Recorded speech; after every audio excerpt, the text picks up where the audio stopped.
always going to tell to the students who lose hope in the process of securing a good score on the GMAT.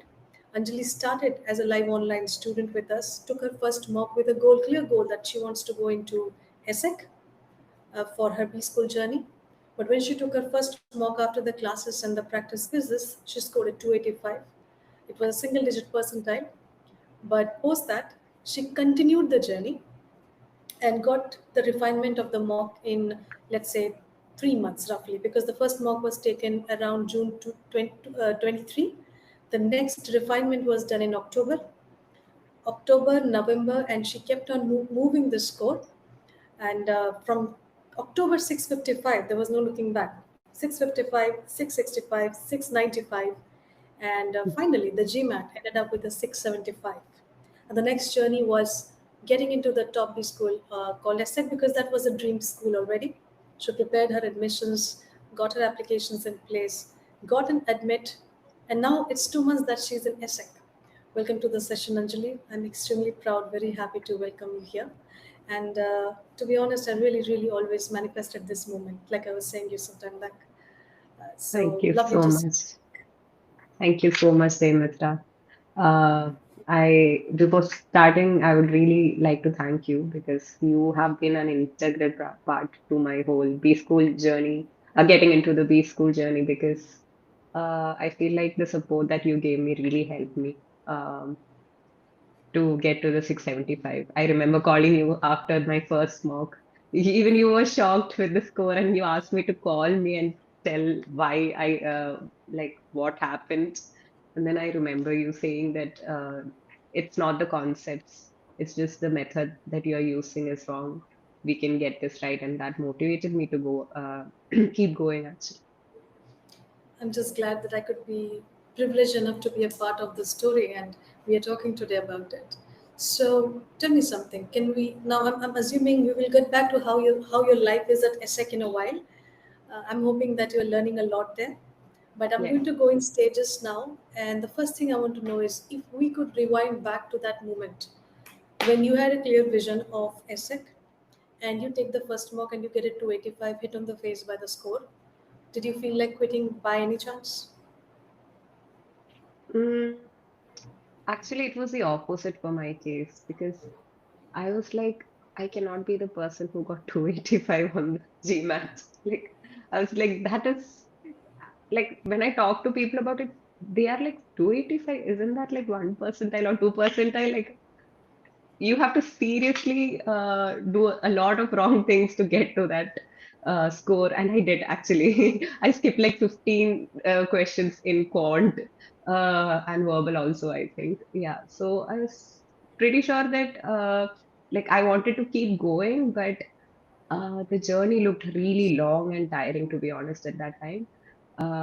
I didn't think I would improve my score in 3 months. But I think it was talking to mentors like you, that is when I realized it's all about taking GMAT as a game and then trying. I think Arun sir keeps saying that don't let it beat you, like don't let the exam beat you.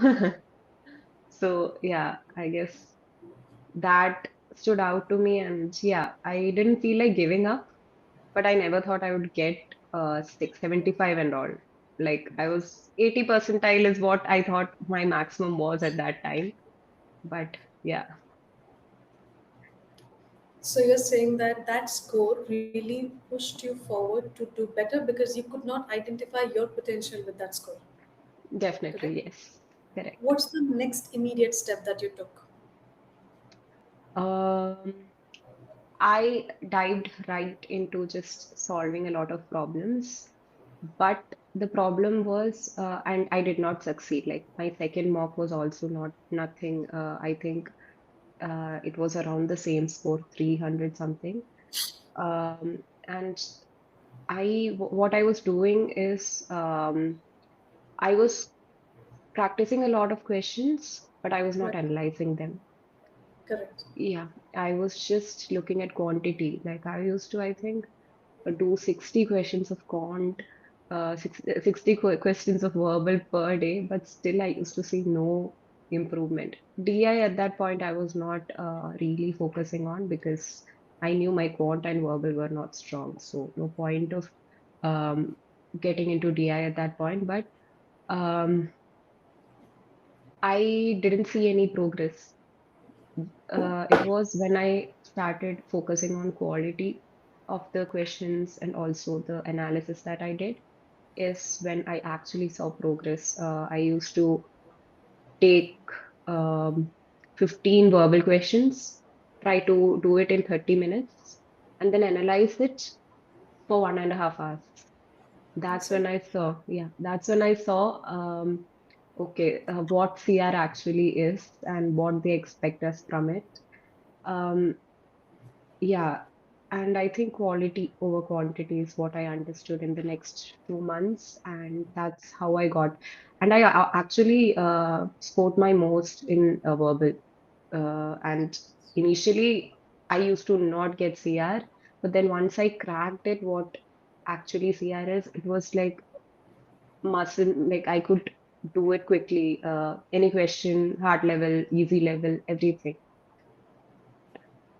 So, all those skills you learned while you were practicing, analyzing questions, they say that GMAT does help you with skills which are life skills. Are they actually being used now in your MBA in this journey, Yes, MIA yes. journey? Yeah, so with just 1 month of class, I like the proper class. The is I've started it like for 2 months, but then it's just been 1 month with proper classes.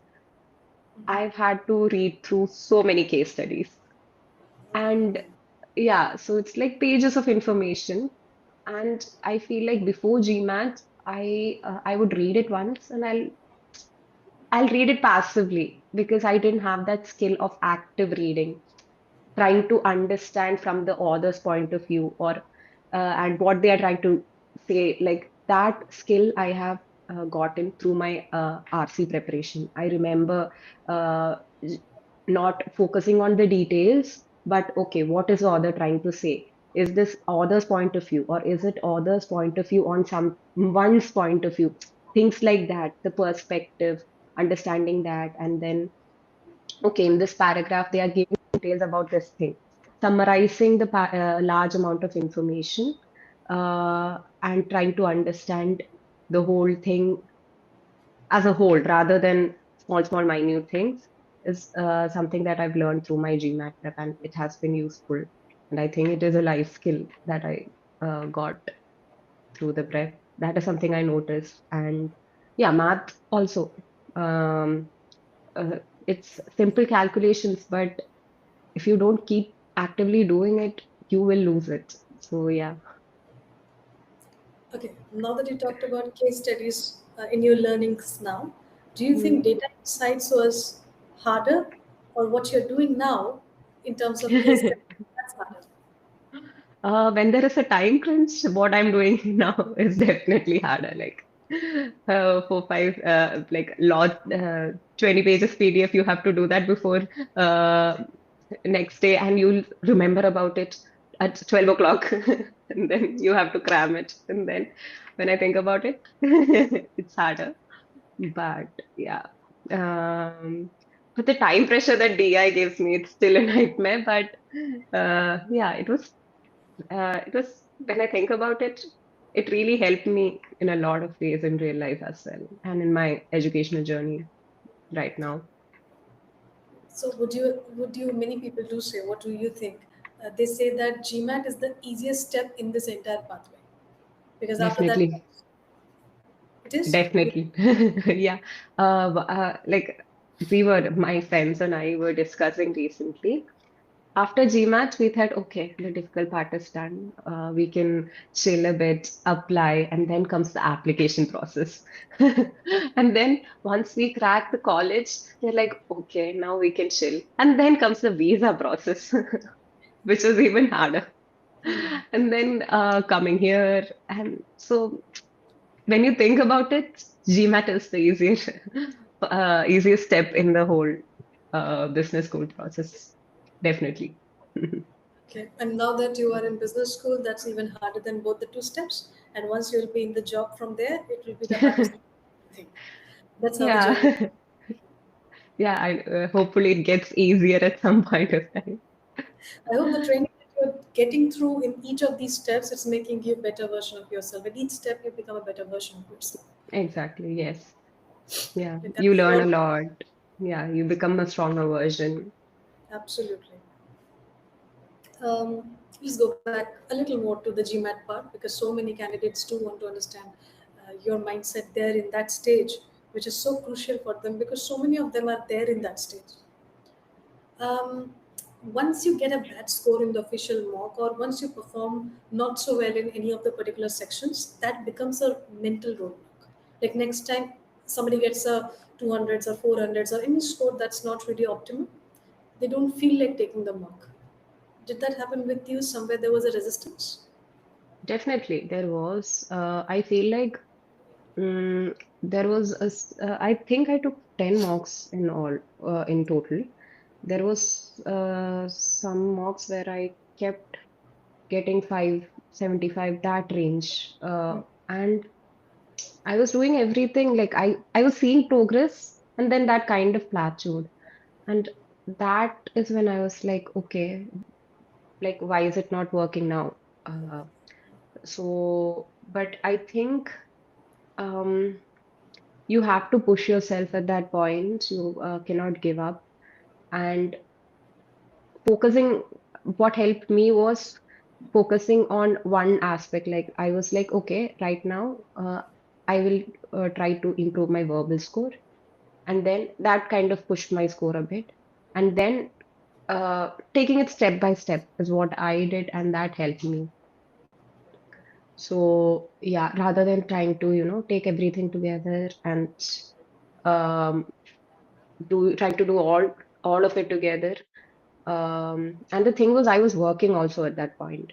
I was working 9 to 5, like sometimes till 8, and then I had to do this. So it was really hard.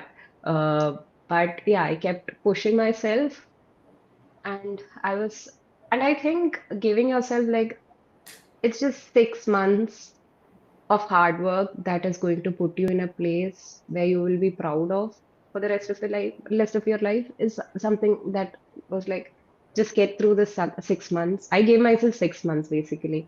Uh, but I could do it in 4 months is because uh, I was like really pushing myself. But yeah, I was like, for your better future, just give it the 6 months. And I think this is the final, like a competitive exam that I will be giving. I'm not planning on PhD. Like I'm not sure. Never say never.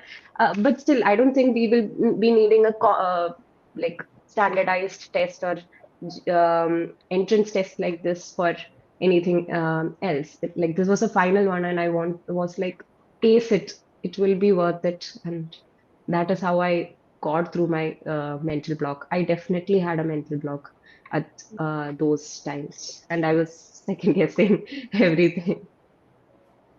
I can totally understand. But the fact is, you had a mental block and you overcome that. Every day you used to practice. Tell me something, Anjali. When somebody really starts with this journey and they have to manage work and learning, it might really be difficult for them in the first week of their preparation to manage work and learning. Then comes the second week and the third week. Do you think by the time somebody completes 2, 3 weeks of continuous prep, it becomes a natural part of their mental process and you get evolved to it? It's not like every day you get hit with, I just can't do it. First week, second week is the hard time, and after that, you fall in the process. Did that happen with you?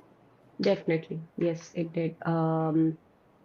I first first week was really hard because I had no structure basically. I used to work, so my working times were a bit different than normal because I started at around 11 to 12, and then it got till 8. So and whenever I got time in between my work, I used to do this, do GMAT prep. And that was doing questions mindlessly. And then I used to get back to work. So it was not productive at all. So that first whole week, first 2, 3 weeks, I was doing work, but it didn't really help. But then having a structure, I used to do verbal before work, and then quant at night. When I figured out a structure for myself, and I kept do that was also hard, like you said, first day it was hard. Second day it got easier, and I feel like I did this for 2 months straight.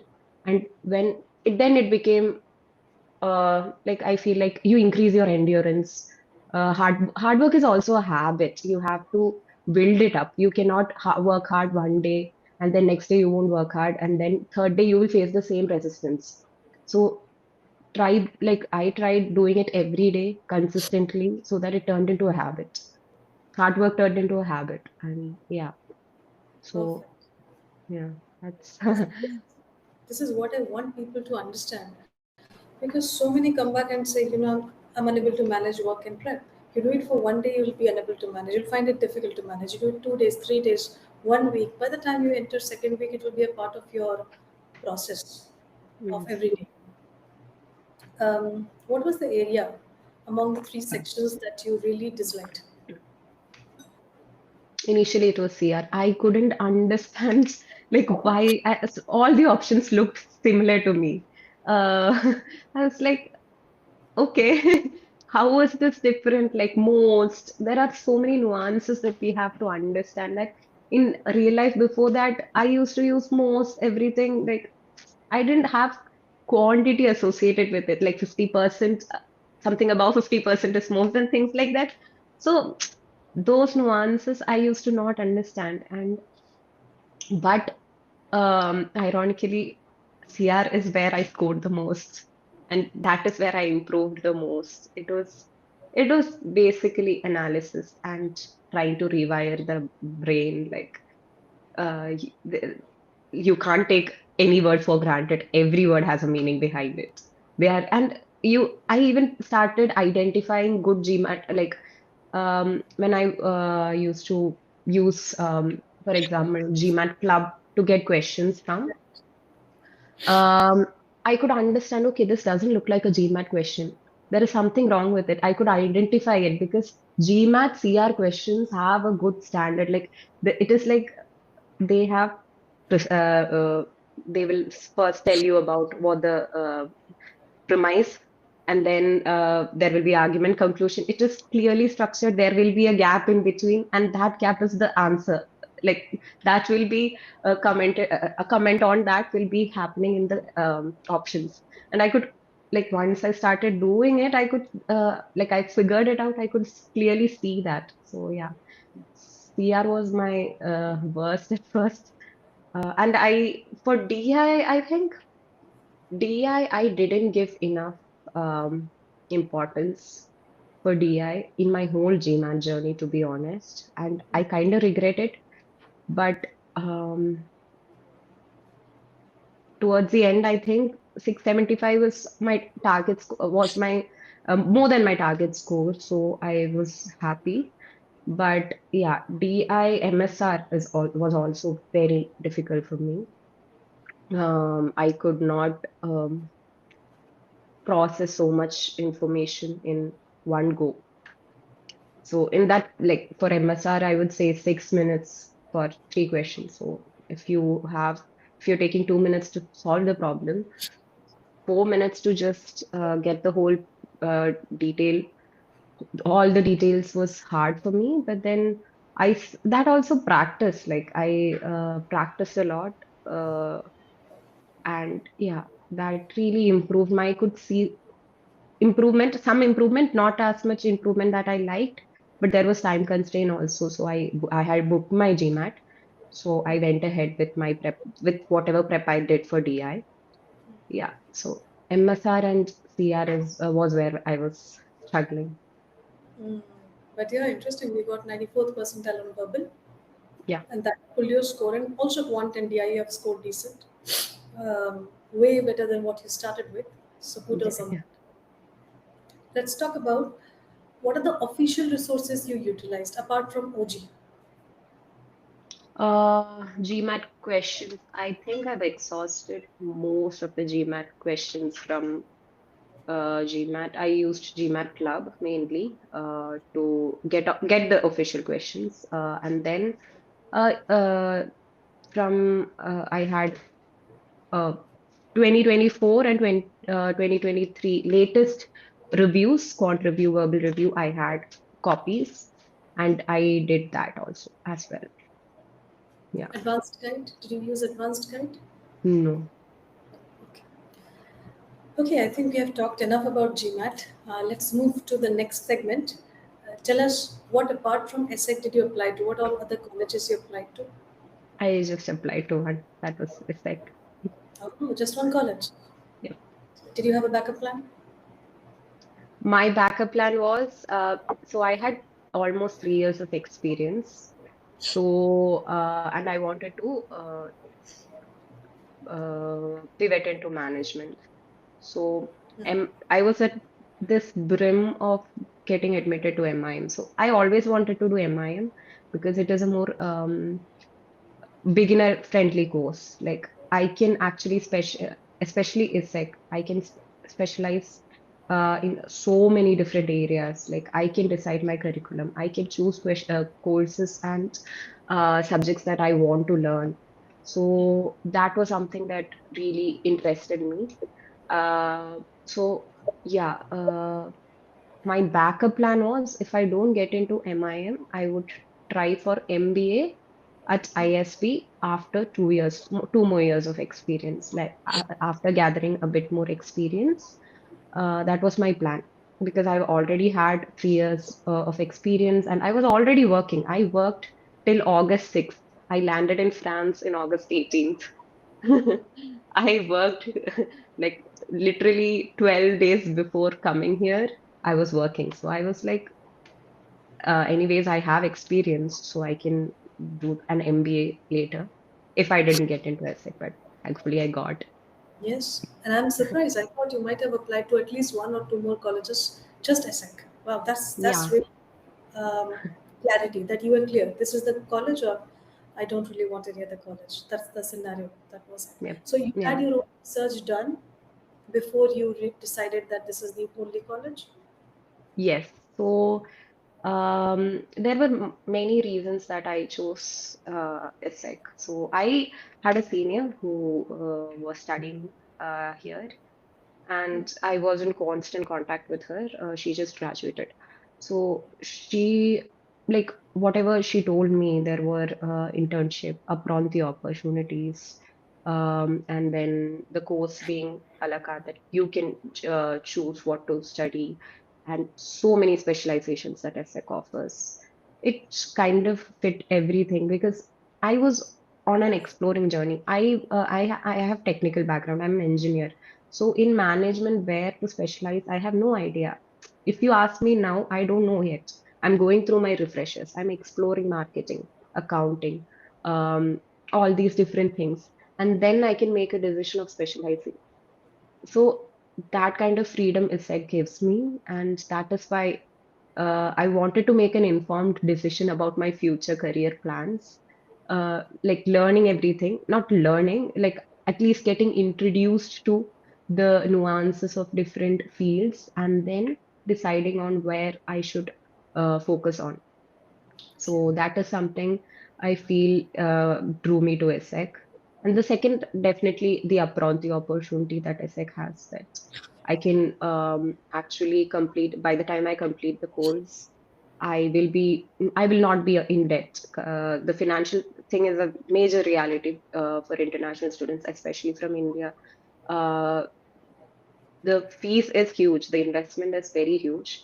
So being able to come out of it without debt, with a bit of savings actually, and being able to gather the work experience that would help me further in my career, all made sense to me. So I was like, it's like was the I think the college in France that offers the most apprenti to students. So yeah, I Yes. think yeah. So all of this made sense to me. Yeah, I did the research before. That's when I started. That's when I decided, okay, I'll take my GMAT and then applied and got in. So if I ask you on a scale of 1 to 10, how confident you were that you would definitely make to ESSEC after submitting and after going through the whole process?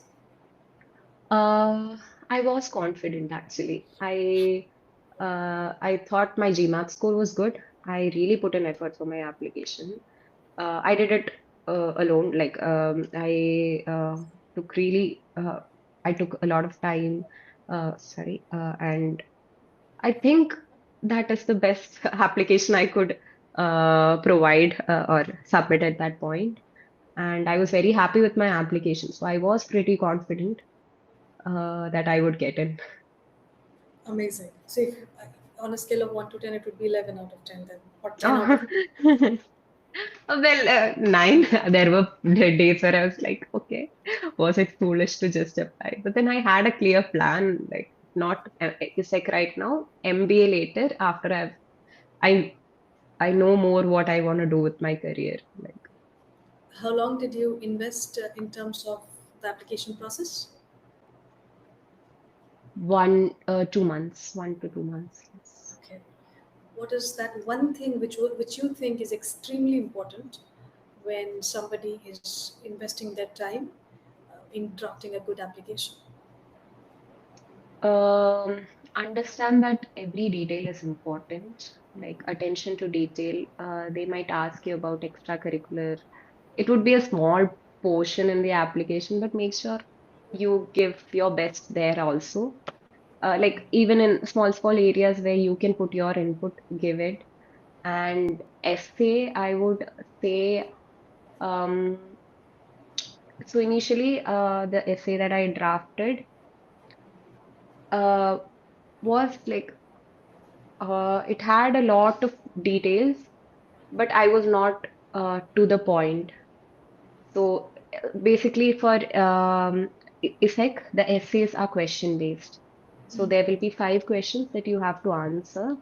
So from what I understand, be to the point and then uh, try to bring in your story with it is something that I felt like worked for me. Okay. So yeah, How many years of work ex you had? You told me 2.8, almost 3. two, almost 3 years of work ex, and Yeah, that's almost. Yeah. okay. Um, since we are going on a candid flow, what do you think if you had to take up one thing and tell to the pre-GMAT Anjali, or pre-MBA Anjali, what would that be? Now that you have seen the journey yourself, you are a lot more better version of yourself. You're a version 2.0 now. So what would version 2.0 Anjali say to that version 1.0 Anjali? Just so that she takes it slowly in a very composed way or in a better refined way. What would that be? Um, that it's all going to be worth it. That hard work, like initially I felt so lost and defeated actually by the exam. But yeah, and to be honest, it's a very big confidence boost also that you were able to crack it makes you feel like, okay, I'm ready for the next um, hurdle that is going to come, which there will be many, I feel like, things that would come our way in our life. I feel like, so it kind of prepares you for it. And yeah, it is all going to be worth it at the end. I'm so glad. It's all going to be worth it. It's always going to be like that. If you're on the right track, every version of yours will be better than the previous version. And you'll learn so much in that journey. Yeah. Tell me something. Let's talk about, because MBA is an investment. Apart from the money, the time that somebody is investing, the opportunity cost that somebody is investing, right? So, were you very confident of the ROI of MBA? Because nowadays, given the geopolitical scenario, not just MBA, I'm talking about MIM also in your case, given the geopolitical scenario, given so many thoughts, the job cycles, economic cycles, people are not that confident when it comes to investing in MBA or investing in MIM, investing in this higher education, global higher education. Your personal story, what did you consider? Did you think that, hey, this journey is worth it? This is the amount I'm investing. This will be the ROI. Did you do all that calculation for the next few years? Yes, I did. I knew that the ROI compared to MBA, MIM has less ROI because when I will be graduating from here, I think I'll be joining entry level or above entry level positions. On the other hand, from MBA college, I'll be going into a higher level positions. But I feel like uh, the ROI for me was that I will be able to get out of this experience without debt, with savings, and also work ex along with it. So my calculation was like that. So yes, I think asking if it is worth it that doing an MBA in this situation, like you said, with all the geopolitical things going on, I feel like if it's the right college that aligns with your career, your future, and uh, it is worth it. And if it's a brand name, I feel like matters a lot when it comes to MBA or MIM, any business school. So if you think that college would look good on your resume and put you in places where you wouldn't be unless you took that step, then it is a right decision and it is uh, good to invest that money. Got it. You also mentioned about going debt free and having savings, in fact. So you have, did you offer scholarships by any chance? I didn't get any scholarship from ESSEC. No. Okay, so did you also start working once you joined ESSEC along with the learnings? No, so there is this apprenti opportunity for ESSEC students. After we complete certain mandatory courses, we can get into a student contract. That is apprenticeship. Apprentissage is what they say. It is a three-way contract between the students, the company, and the college, where the company hires you, pays for your tuition fees. If you're going for a 2-year apprenti, they cover the whole tuition fee for MIM curriculum, and then they also give you monthly stipends, which is enough to live quite comfortably in here. So yeah, that is something that really drew me. But given the political scenario right now, it is getting harder and harder to get an apprentice. But hopefully, in 6 to 7 months, I'll be able to get one. So if everything works according to the plan, yeah. So Wishing you the best for that. thank you so Let's talk about ESSEC now. One thing I would definitely want to know that at such a young age, when somebody makes a transition from India to France, culture changes, cuisine changes, costumes changes, much. language changes. How did the first few weeks feel like? Did you feel homesick by any chance? Oh, yes. I felt homesick. I was doubting, okay, I had a good job back in India. I was living very comfortably. Now I'm here without Swiggy Instamart. I have to go grocery shopping alone. And grocery shopping in general, the first visit to the supermarket was such a cultural shock. Nothing is written in English. Like I've visited places like Singapore, other places, the at least they would write something below in English, right? Here, nothing is in English. You have to figure out everything like what is hand wash called, what is detergent called in French. And yeah, so that was a big cultural shock, but surprise, there is this there is a stereotype, right? French people are rude. Touchwood, I've not interacted, or all my interactions with French people have been really nice till now. Like my local grocery shop, they are also really sweet people. Like everybody here, even the French, are like they try to help you out. If you ask for help, they might not help you when you feel like when you look,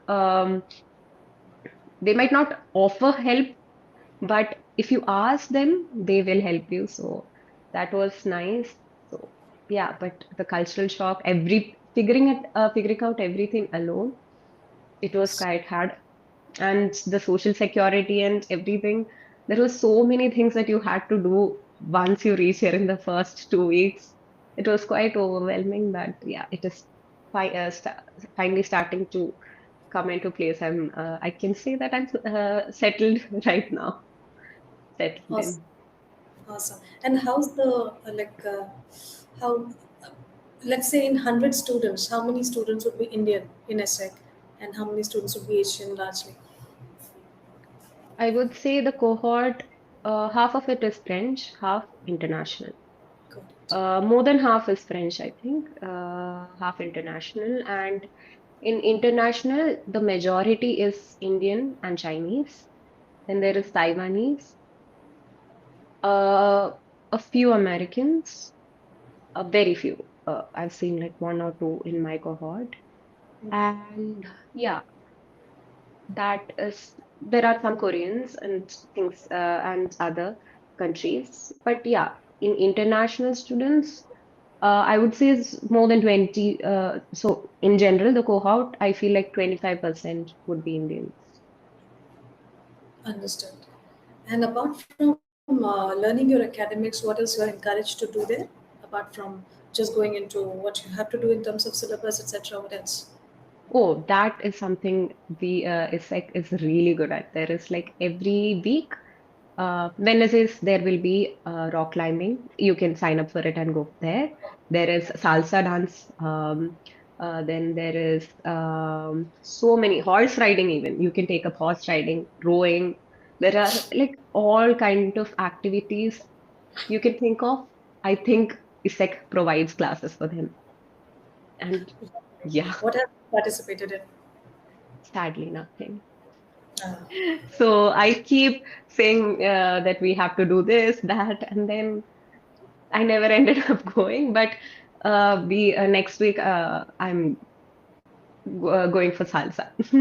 That's something that I want to do. Yeah.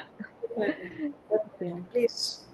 Yes. Uh, okay, now how's the vibe, overall vibe at ESSEC? Do you, they're very encouraging people in the community, student community, or there's a lot of competition?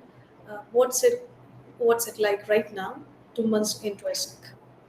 So the initial almost 2 weeks were just international students. So the French students hadn't come in yet. So we had a lot of activities like French classes that if I gave, um, and there were wine and cheese tasting. At that time is when I got to meet a lot of international students, and then once the French came, there was this workshops that diversity fresco, things like that. So right now we are getting to know each other. So right now I don't feel any kind of competition among my cohort. But I feel like later on it might be different. But I have to say the seniors are really helpful. Like you can talk to any senior, they will help you. They will um, tell you that okay, you can do this, that. Like no one will be uh, no one will not give you advice. They are there to help you out. And also like I mentioned before, different years are different. So if people most of the people opt for a 2 year apprenti. So first year you have to validate those courses, 2 year apprenticeship. At that time, even though you're working, you're still an ESSEC student. So when I talk to M3, that is people from the third year, they are very much at peace. They are like, okay, they did their apprenti and they are very happy. But M2 are like, okay, uh, so M2 people will be talking more about the competition and how you can um, focus what to do to get an apprenti or internship. And M3 are like, you will get an apprenti and it will be all okay. So it's like there is a mix of okay, the reality check, And also at the end, it's going to be okay. People who talk about that also after the M3, people who are about to graduate or people who have graduated. So it's really nice that we have that mix and very good connection with the seniors. Awesome. So yeah, That's amazing. Very good, because you need somebody to guide you, to support you, to feel motivated. I'm so glad you found the rock that can help you there and can keep pushing you forward. Before I move to the next thing, this thing that you're talking, apprenticeship. I don't know if I'm pronouncing it correctly.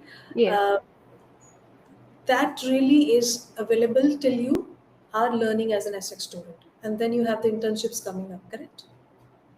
yes. Okay. Yeah. Apprenticeship is when you are a student. Yes. Okay.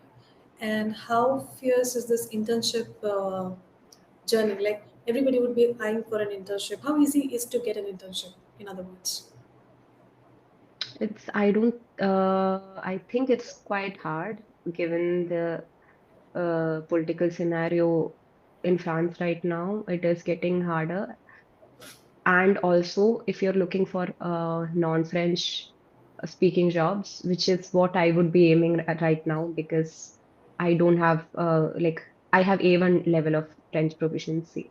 Uh, they expect at least B2 or C1 level for French speaking jobs, and um, that is a reality. Language barrier is a reality, and you have to actively work on improving your language.